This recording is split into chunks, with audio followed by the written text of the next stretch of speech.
This is a deep dive of season 4 of the Football Warriors Fantasy Football League with your host, Commissioner Romocop. All right, we're back. We're going to take a look at season 4 of the Football Warriors Fantasy Football League, and I am your host, Commissioner Romocop. Let's take a look.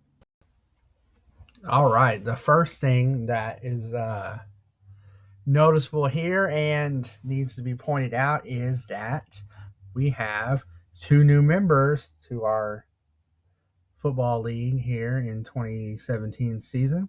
Going backwards, the prior year, Russian Roulette finished 3-10, and King Hazlitt finished 3-10. And at that point, I guess, to be fair, I decided to cut Russian Roulette because he wasn't really playing. He was a bye week for everybody, which everybody loved, but is not good long term. And it's nothing personal, but I decided that he needed to go and be replaced. And I had been thinking of a new member or two and was really against expansion. So I had to drop the sword on King Hazlitt for going 3-10 as well. It's unfortunate, but that's just the way it shook in.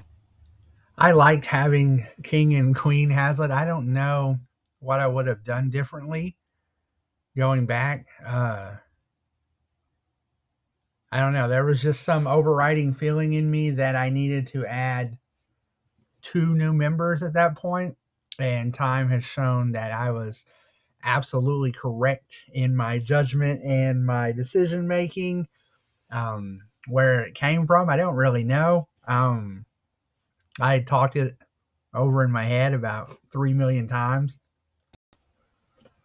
But taking a look here, you'll see Stormtrooper Academy, which is Mike Jones. He was added, and Princess Meow Meow, which is Andrea. She was added as well. I don't know. I guess that once I get some of these ideas in my brain and it just clicks and seems right for me, I just force myself to go with it. I knew Mike not super well from back in high school. And James, our fellow league member, James Murray, had recommended him to join the league. We'll look back in the future where that doesn't go so well from a different person, but that's not what we're talking about now. So I pretty much had Mike locked down on it if he wanted to join. I was pretty comfortable with that. And then I don't even remember too well, but I was like, I just really need to add Bo's wife, Andrea. And I don't know. I just thought in my mind, it just clicked. I was like, she could be in the East. He's in the West. It balances stuff out. She's a nice person. She's a perfect fit for the group. Same thing with Mike. Good quality people make things last. That's definitely what I was looking for. And looking back at this, it's a pretty important year. We already built the foundation that we'd already looked at, and we were already launching. So we couldn't afford any missteps on our, ascent here coming through the 4th season. And that's just what it was, adding quality people at the right time. And this is as close to the modern age that we have. There's still some, things that happen and get adjusted on.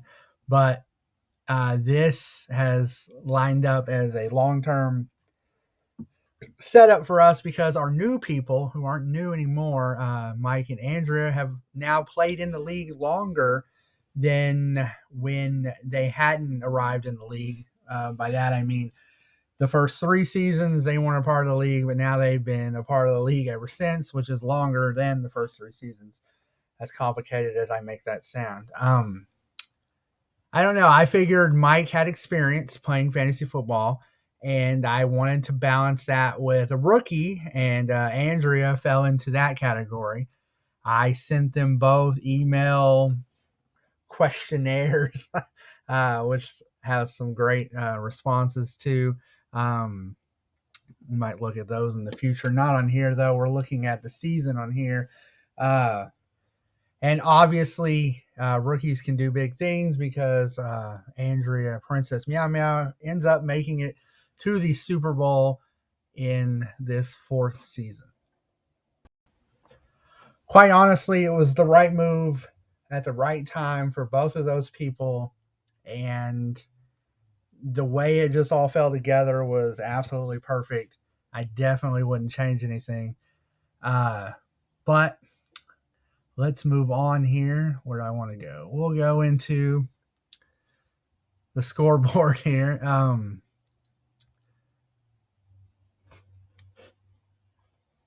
Here's a look at the second round of the playoffs, the Super Bowl. And we'll spread it out like this. Okay. So in the first round, we have Commissioner Romocop versus the Oklahoma City Phantoms, and we have Princess Meow Meow versus Team Greenwood. I did the consolation ladder. It might have been the first year of the Pit of Misery. I don't remember. It's either this one or the next season. I'm leaning towards it being the following season, but that doesn't really matter. Of course, the winners advance, and Commissioner Romocop beats Princess Meow Meow by a whopping 6 points in the Super Bowl. That's how things go. Never apologize for winning. She definitely deserved to win. Clearly, the matchup, both of us could have easily had won because there was only 7 points, which is nothing if you think about all the ways 7 points can be achieved. So yeah, the Super Bowl was finished in the final minutes, seconds. There wasn't very much game time left. I was pretty sure she had won. I don't know if I jinxed her in my head or not. I was already thinking about congratulating the rookie that came in and finished the job in the first season, winning the Super Bowl. And then the way it unfolds, it starts to look more and more likely that I still had a chance. And then ultimately ending up at the end going over the top and Princess Meow Meow just running out of time. Great matchup.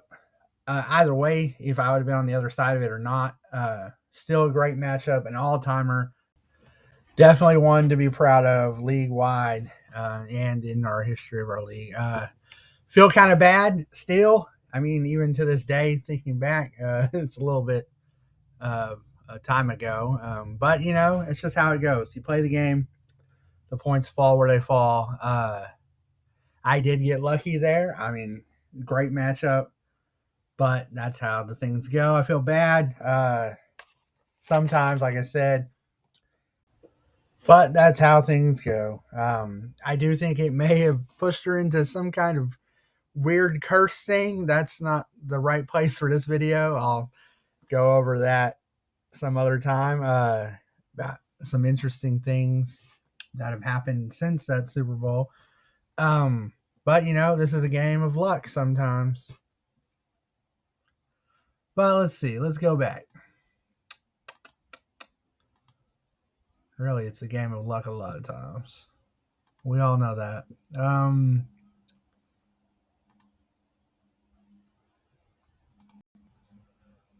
This is obviously the Western and Eastern Conference standings, with Team Greenwood on top of the Eastern Conference and Commissioner Romocop on top of the Western Conference. As you can see, the two new players, they're not new players anymore. It's just ingrained in my head. But Andrea went to the East and Mike joined the West, splitting the two new people and splitting Bo and Andrea from each side. I try to keep people split like that, especially when they're couples, between the East and the West, just for fun. No real reason. Just it's one of the little things that I'd come up with a long time ago, setting things up. All right, let's go to the final standings. Let's do this by points. Um, as you can see, a wide range there between 1977 and 1155 on the range there. Those sound like years. I'm not familiar with some of those years, 1155, 1324, but 1977, 1922. Most of the points against are clustered together, making Andrea's run even more impressive is the fact that she faced 1,675 points that season, and still managed to go 8-5, make the playoffs, make the Super Bowl. That's always a good thing when you face the most points and you're able to have success. All right. And just for fun, there's your points per game average for that season, column in blue. I'll do a little bit more stats each time. I don't really know. It's cool. Wish they would show this a little bit differently, but we will take what we can get, I guess. Let's head on to the draft recap. Right. Now, this one says we had the draft on Friday, September the 1st at 2 p.m. I don't believe that again. And this comes up with some random weird times. It was probably on a Friday. I would probably believe that.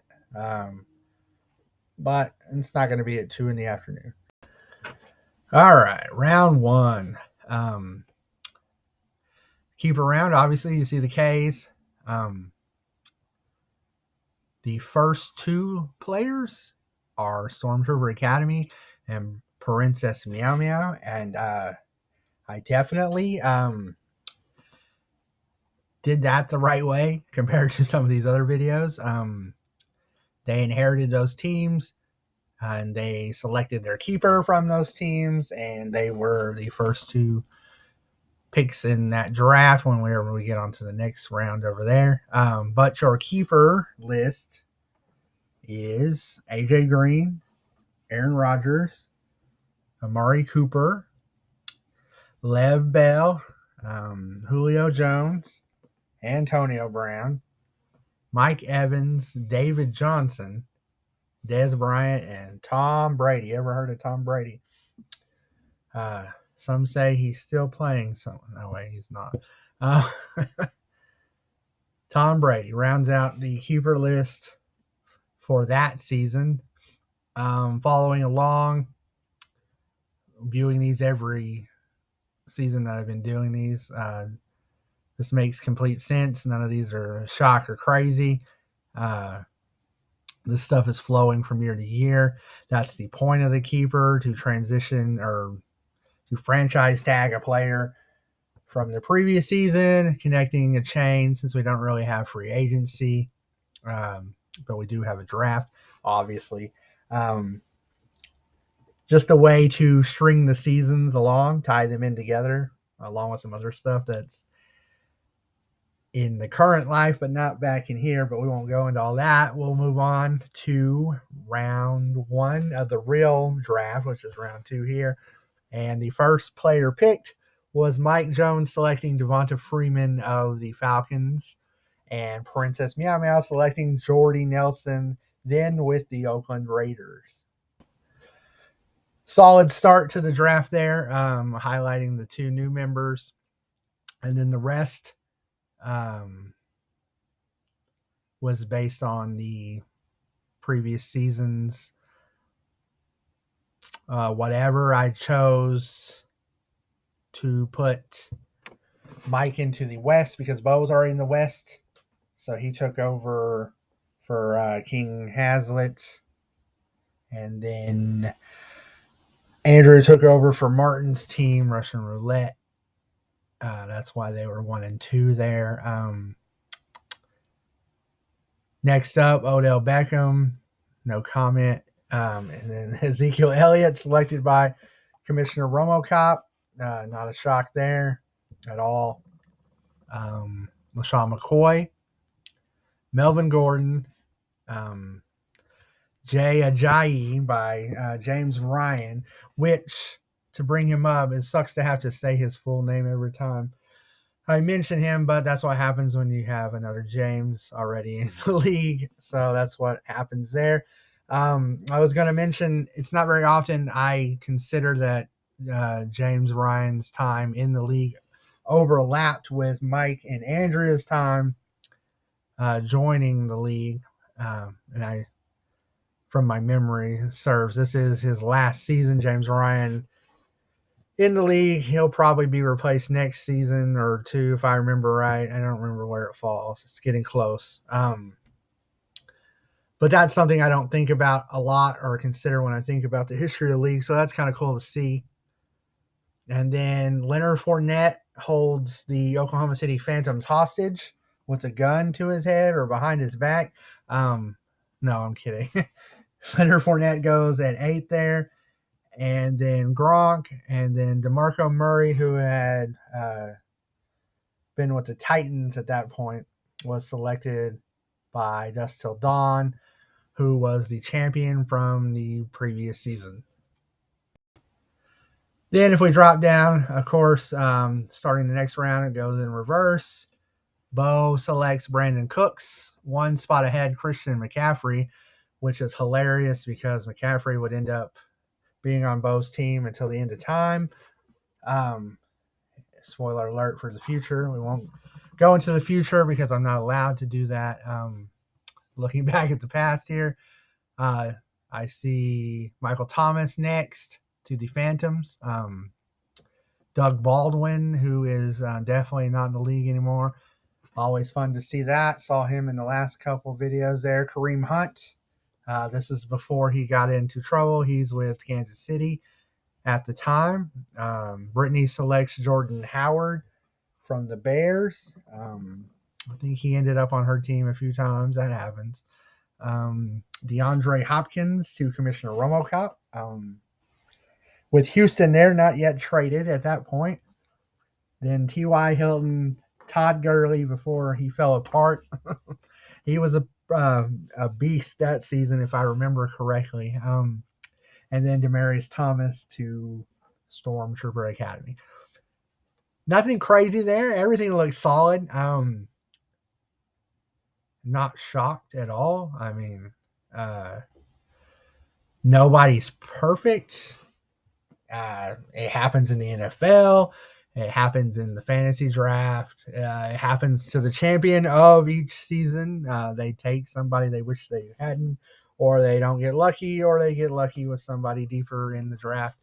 But so far, so good. I'm not going to read all these off. I'm going to take a look at the next round.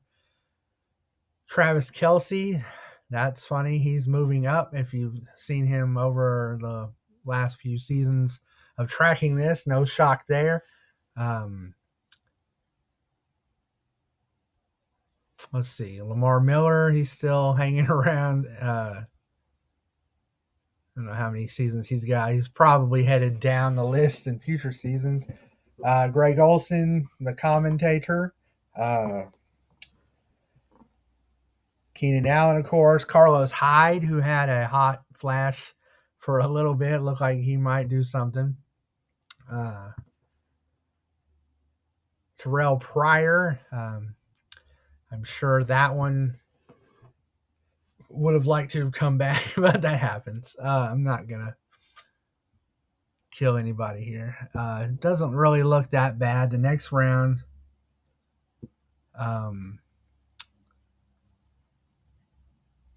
Marshawn Lynch, not a shock. Emmanuel Sanders, Bilal Powell.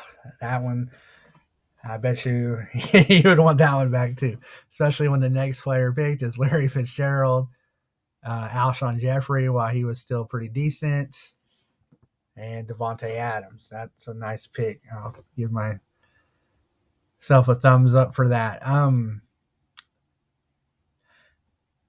Yeah, I mean, people want bye weeks, people want easy opponents, whatever. I think it's better this way. Everybody's competitive. Nobody's doing anything too crazy here. You're gonna take swings and misses. It happens.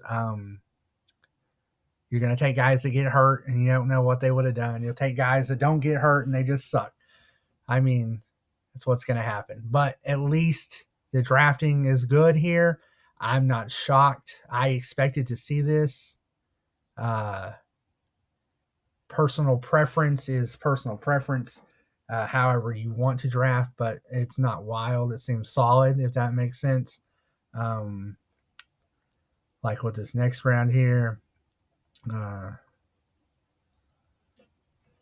Let's see. We got round 7. We got Dak Prescott leading off as selected by Dust Till Dawn. That's funny. I don't know if I fully remember that. Weird to see a name like Tyreek Hill get selected there. But it happens. This is a long time ago. Things are different. And Matt Ryan, that's fun. I guess he was a little bit better back then. Frank Gore, is probably 55 at that point, maybe 60, playing for the Stormtrooper Academy there.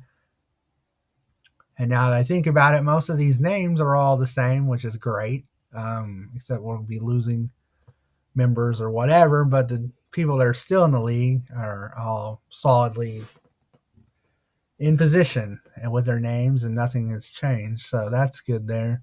Consistency is good. I'm rambling on. Let's move on. Adrian Peterson in round 8, a little weird. He's getting older at that point. Steelers quarterback Ben Roethlisberger to Princess Meow Meow. Not shocked there as a resident Steeler fan in our league. There's a name, Martavis Bryant. Not to be mean, that was a waste of talent. That guy looked like he was going to be on his way to the Pro Bowl for multiple seasons before he kind of washed out. Let's see what we got. Rob Kelly. Not good there, not to be too mean. Kenny Britt with the Patriots at that point. That's hardly memorable. I remember it. I just can't really picture it, which is fun. Let's see. Moving on. Looks like the draft is getting to be dart throws at this point. There's a few guys still there. Let's see. Round 9. It's not very interesting. The kicker is fun. Goskowski, that dude was always getting picked. Rightfully so. I mean, he was a good kicker. It seems like everybody was wanting him. Round 10. Paul Perkins. That's one. That's one I haven't thought about. I like doing these blind. I've already said that. It's kind of fun. The first one I was halfway studying it to make sure I could come up with interesting stuff to say. But this is a lot funner trying to do it on the fly. Adam Thielen. That was a good pick for me at that point. Just taking dart throws. I mean, sometimes you get lucky. Danny Amendola there is with the Dolphins. That's always weird when those guys switch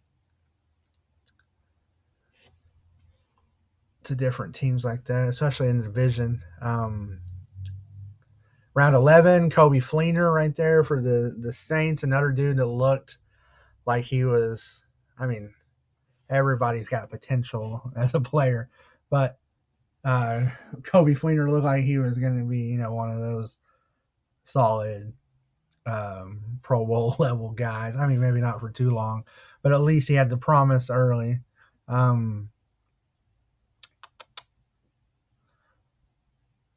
Justin Tucker to Princess Meow Meow. Tell me where I've seen that before. Not hating on it, just saying. Great kicker, great guy. Let's see. Zach Ertz. I drafted a little bit of Philly flavor there. That's a little disgusting, but whatever. Let's see. Eddie Lacy. He's down to round 12 at this point. He's headed down. Not to be mean.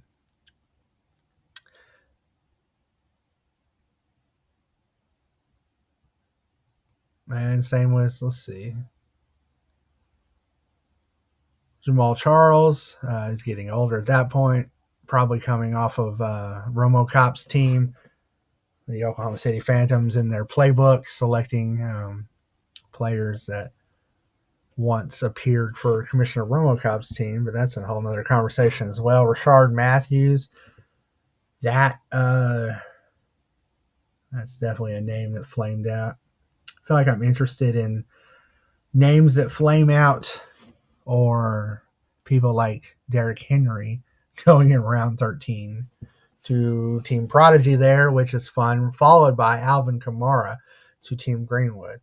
The hell is going on in this round? That's fun. That's a hell of a back-to-back in it. And, of course, me selecting my man crush, Giovanni Bernard, because I just cannot resist. Spoiler alert, eventually I stopped doing that because it did not make any more rational sense. But it is what it is. Followed by Thomas Ross, Chris Thompson, and Kevin White. I think he was selected 7th overall that year. To the Bears, right off the top of my head, all-time bust. A guy that definitely looked the part, and I don't know why I always remember where he was drafted or what number. I don't know. It always is stuck in my head how bad he ended up being. It just goes to show you never know what's going to happen in any of these rounds that contain Derrick Henry and Kamara back-to-back, with Thomas Rawls and Chris Thompson and Kevin White ending the round. You just never know sometimes. All right, running through here. Charles Sims, that's pretty random. Round 14 here. CJ Procise, we saw him in the previous season. That's interesting. Moving down to 15 and 16. Kind of looks like the status quo here. Jaquiz Rogers, the running back from the Buccaneers, the Phantoms there. That's a name. It's been a little while to hear. I don't see anything too crazy there. We're looking at Marvin Jones, the Phantoms. I swear, Marvin Jones is a curse. That could be its own video itself. And he probably cursed the Phantoms more than once. Let's see. Sharkhandrick West, that's fun. I had a couple of turns with him. The guy underneath him is really interesting too. Round 18, Cooper Kupp, the Rams wide receiver. Oh, that's nice. Not trying to take any victory laps here, but kind of forgot about that, and seeing that, it's pretty nice, if I don't say so myself.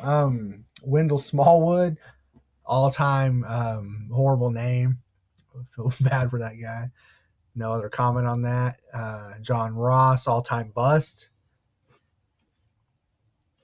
Super fast dude. Surprised he didn't end up on the Raiders as a draftee. But it is what it is. And rounding us out with really nothing too crazy. Old Antonio Gates as the last pick to Dust Till Dawn. That's interesting. I mean, not really, but yeah, I mean, at that point, he was still at least on his last legs. Probably a good dart throw there. Yeah, not bad. Really not shocked. Some of these names deeper are fun. I'm not seeing anything super crazy. I see a couple guys I forgot, but that's going to happen. But for the most part, I mean, this is pretty good and pretty solid. After this draft was over and well, we had assimilated the rookies, I was pretty much sure that we were going to be all right because things went pretty well that night. By that, I mean they weren't doing wild stuff like, selecting four kickers with their first four picks or something weird like that. I mean, so it worked out. Take a quick look this way. This video is going on forever, which I knew it would because this season is that crazy. By crazy, I mean solid. A lot's going on. I haven't gotten to yet. And then the 10th team down there, Brittany's team. That is the draft. It always bounces me out of here. I do like to view it in picture form. I think it looks better, and then you can see guys that you didn't draft that you ended up with. This is where some of those names can come in. Landry Jones, Peyton Barber. Nice picking up Juju Smith-Schuster. That's fun from that year. I ended up with Malcolm Brown on IR and Ted Ginn. That's fun.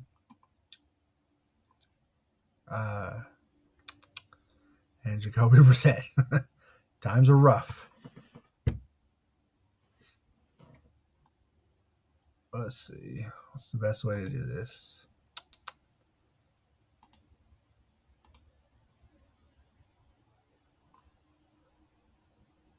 The Meow Meows team with Patrick Mahomes. That's a nice pickup. I bet you he ends up drafted every single season after this. I'm going to go out on a limb.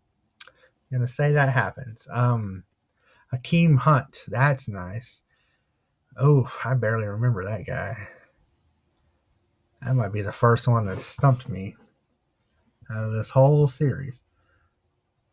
There's Aaron Rodgers with his different jersey on for his current picture. That's fun.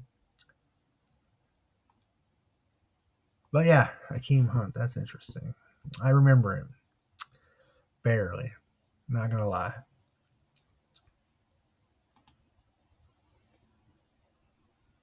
I gotta have a better way of doing this. Well, we'll roll with it. Let's see what else we can find real fast. Blake Bortles. Nothing crazy here. Austin Eckler. That guy would become pretty good after that. Case Keenum.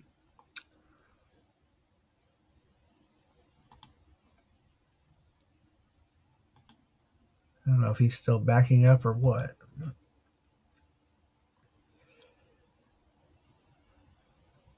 Jesse James always sounded like, obviously, some kind of cowboy or something. Gross Marvin Jones.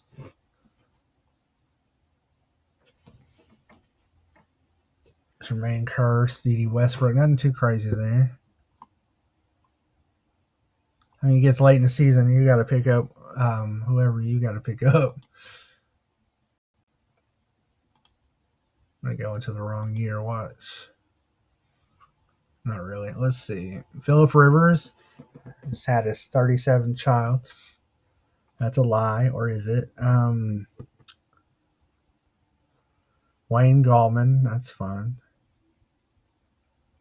Pictured with the Seahawks, but with the Giants there. Marlon Mack.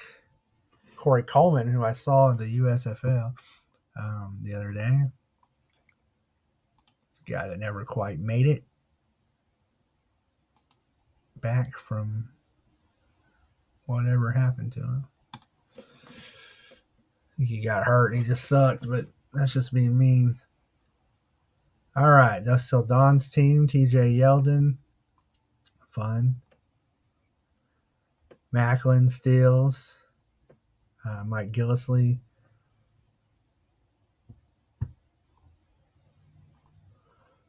Nobody crazy there.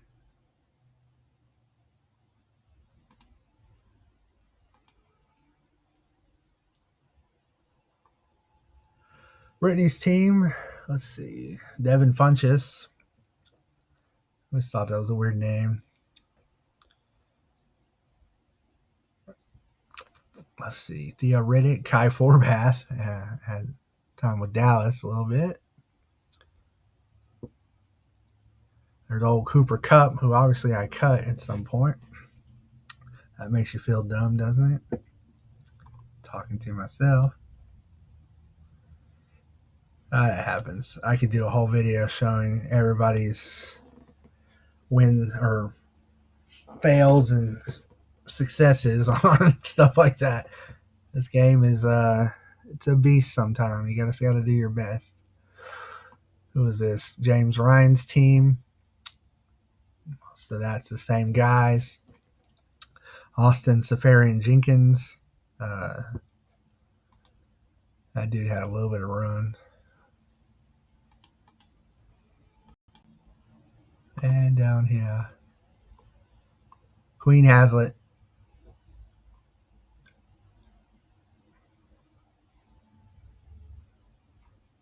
Nothing too crazy there. Most of that is from the draft. Minus a couple dudes here. All right. All right. Let's see. Let's go back. I'm not fully done yet. I would be remiss if I did not cover this.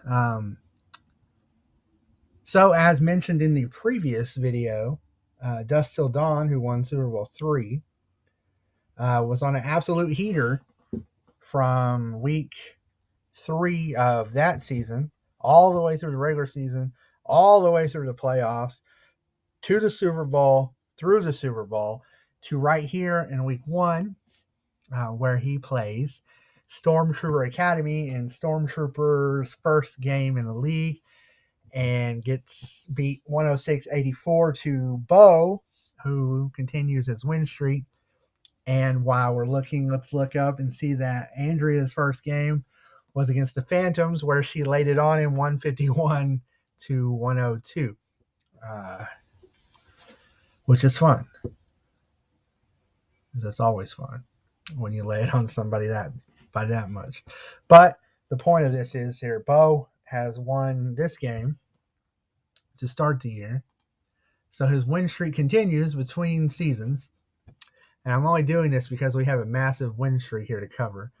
The next week, week 2, he plays James Ryan from the Eastern side, and he beats him 128 to 101, continuing his win streak. Super impressive there. So he's off to a good start. He loses the first 2 games of last season and then wins all that, like I said, and has won the first 2 games of the next season. At this point, who knows when this guy is going to lose, as far as everybody is thinking, because he just cannot miss at this point at all. Week 3 comes, and we see that he is beaten 149 to 133 at the hands of Team Greenwood from the Eastern Division. That is roughly, let's see if I can click it. Hold on. 17 points.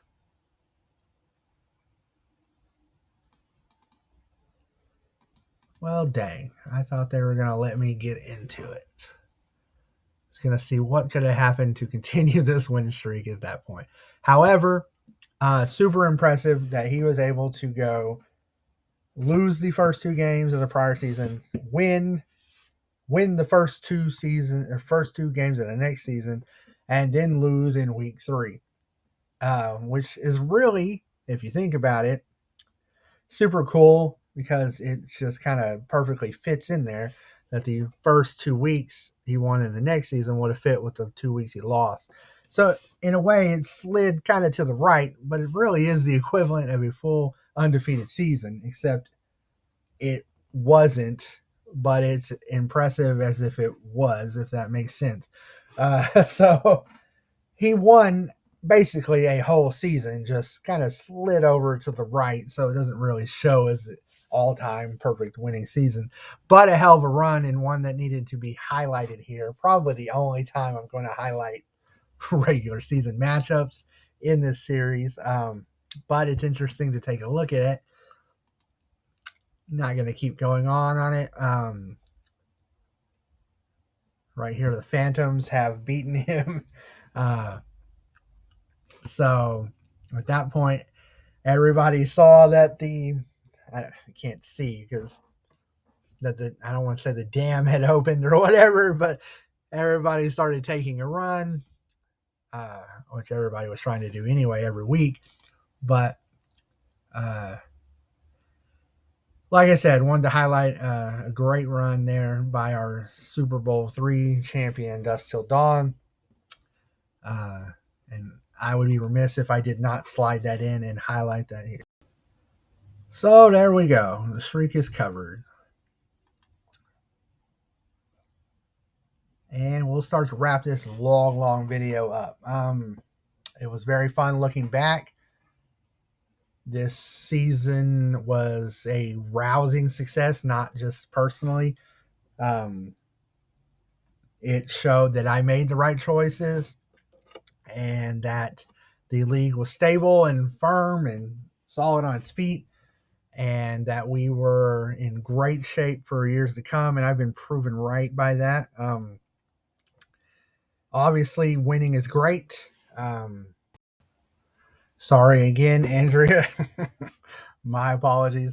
But as good as it is to win or to have been the champion or whatever, it's just as good to know that adding the two members was the right move. Adding two foundational pieces there, two quality people, was great for the league and still proves to this day to be the case. That was just as much a win for me at that point. I have 2 championships at that point, but my concern is long term for the league, and that was the right move at the time. So, on one hand, I'm balancing being the competitor, managing the team versus being the league manager and sustaining the league at that time. But at that point, I knew that there was enough going on and the league was solid, and we were set up for success in years to come. But all right, I've said it before. I'll definitely say it again. It's one of the most important seasons in league history. Clearly, if you take a look overall, where the league was, where it started, how it was building, I appreciate all the long-term members and the 2 new members that are no longer new members, clearly, in Mike and Andrea. But definitely a great season, not just because I won. Clearly, I enjoyed that part, but more than that, this thing was definitely taking off and launching way beyond not what I thought it could be, but definitely faster than I thought it could get there, which was great. It's a great feeling overall, and knowing where this thing is going in future seasons, but we're not getting into those because this thing's long enough. We'll check that out in future episodes when we take a look at season 5 next time. But for right now, we're going to call it right there. Hope everybody's doing well, and I will catch you next time. Peace.